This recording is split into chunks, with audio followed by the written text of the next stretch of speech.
Estamos presentando un kit para asador súper completo. Tiene la parrilla enrollable, que saben que la hice yo con reciclado, con cadena de moto. Como siempre les dejo el video de cómo se hace. El brasero plegable, que también lo fabriqué yo. Tiene dos vasitos de botellas cortadas, que también los hice yo. Acá tiene un lugarcito, un cajoncito como para poner platitos de madera, cubiertos, lo que ustedes quieran. Se cierra todo en una caja y, como vieron, queda perfectamente en el baúl del auto. Y después se hace mesa la cajita,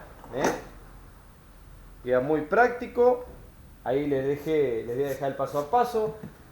Obviamente que se puede mejorar mucho la prolijidad de lo que es madera. Yo no soy carpintero, pero bueno, lo hice para mostrarles la idea. Quedó muy práctico, muy cómodo. Te queda 65 por 40 cada cajón, y la mesa armada queda una hermosa mesa de 65 por 90. Acá tiene las patitas, todo, y inclusive queda lugar como para poner alguna otra cosa. Así que bueno, les dejo la idea. Está muy buena, ocupa en el baúl del auto solamente 10 centímetros de alto, por el ancho de la caja obviamente. Pero bueno, espero que les guste y la puedan hacer. O bueno, le puedan agregar alguna otra modificación, como ustedes siempre estamos compartiendo y pensando en común. Gracias, gente. Me faltó contarle, palita atizador, también desarmable. Me olvidé de contarles eso, así que bueno, se lo agregamos ahí. Dejamos lugarcito ahí para el vaso. Ahora sí está completo el kit. Ahora sí, completamente completito.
Chao.